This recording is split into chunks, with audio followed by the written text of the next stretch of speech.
playoffs are beginning to skyrocket with wild endings and ludicrous individual games. So we gotta start with the absolute crazy finish between the Thunder and the Pelicans. New Orleans were of course without Zion, but they were able to hang in this game mainly because the young and inexperienced OKC guys couldn't really put them away. And not only that, but this is a chance to go up by 4 in the final minutes.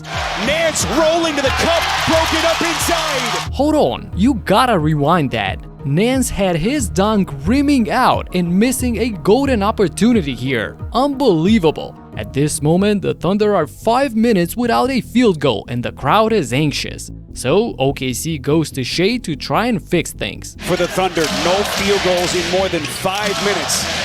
Gilgeous-Alexander, money on the table, and he buries it! This sets up one of the wildest offensive sequences that I've ever seen in the clutch, with a bunch of completely wide open looks. Nance into the corner, this is Jones left open, in and out. Offensive rebound, Nance, McCollum misses badly. Jones keeps it alive. What a play by Jones. Errant pass, loose ball Murphy. Ingram rises. Way too much and it's Nance again. This madness was only stopped by a shot clock malfunction, so when they return, we have yet another chance for New Orleans to take the lead. Here we go, it's McCollum. Pick and roll action, Nance. Inside, extends, Holmgren turns him back. Wow, what a block by Chet preventing what would have been a sure bucket. And this opens up the opportunity on the other end. Yeah, watch SGA, ice cold look after the crucial bucket and the foul. And of course, he knocks it in. But on the other end, it's CJ McCollum with a quick response from the baseline to get this game back down to 1. And with all the pressure in the world on him, the rookie Holmgren misses the first free throw at the line as the drama continues. So, down by 2 and 14 seconds to go, the Pelicans have one last try to tie or take the lead, and this is where the chaos ensues. Pelicans are out of timeouts. McCollum against Wallace, poked away. 4 seconds. McCollum, the fake, the fire.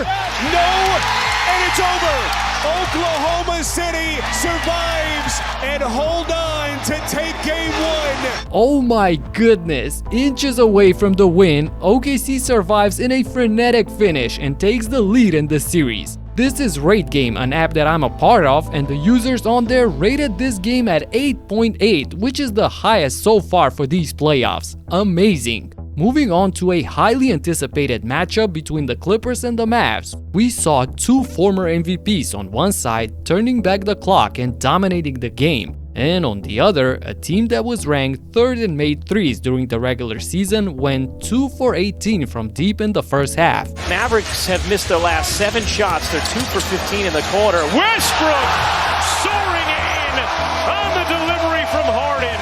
3-on-2 for Dallas. Irving leaves it short. Jones flags it down. Irving flings it cross court. Doncic catch, fire, no. Dallas simply couldn't hit anything in the first half, like there was some kind of lid on the rim. They went 9 for 41 from the field, that's 22% shooting. This sounds more like some celebrity contest efficiency, not like an NBA contender. Scoring just 8 points in the second quarter, they fell into a 26-point hole at the break. And as the saying goes, you cannot win a basketball game in the first half, but you can certainly lose one. Dallas has missed their last 12 field goal attempts. They are shooting a putrid 22% from the floor in this first half. In a playoff game, that is very, very difficult to overcome. How about Harden and Westbrook? 30 points combined, as many as the Mavericks had as a team. This is what concerns me about the Mavericks in the series. The entire offensive load is on Luka and Kyrie, and when they both have a bad shooting game like they did in the first half, it's game over. There is no real third option who can hold the team competitive when the top guys are struggling. For them to even have a chance of moving past the Clippers, players like PJ Washington and Tim Hardaway must step up scoring-wise. On the other side, the Clippers were missing Kawhi Leonard, and their second best man in Paul George started the game struggling himself. But this team is so deep that they have multiple guys who can win games by themselves, and last night it was Harden. Harden meets Doncic, his three is good. James James Harden on the step back. The Beard was cooking at the start, hitting his first 4 shots from downtown. He was hitting step-back threes, driving inside for some of his signature floaters, and even drawing fouls like it was 2017. Harden looking to shake Hardaway. Harden, step back, is good. What's the foul?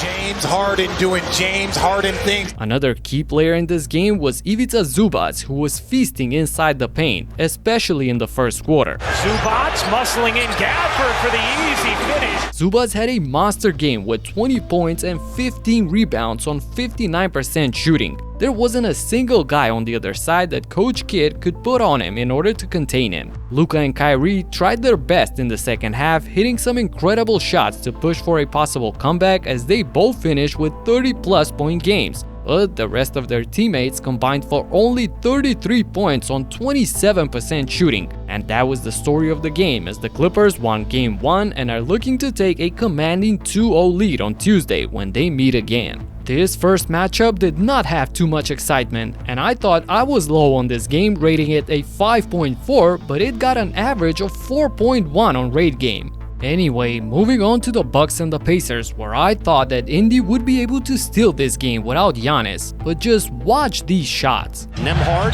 9 to shoot. Turner, way off.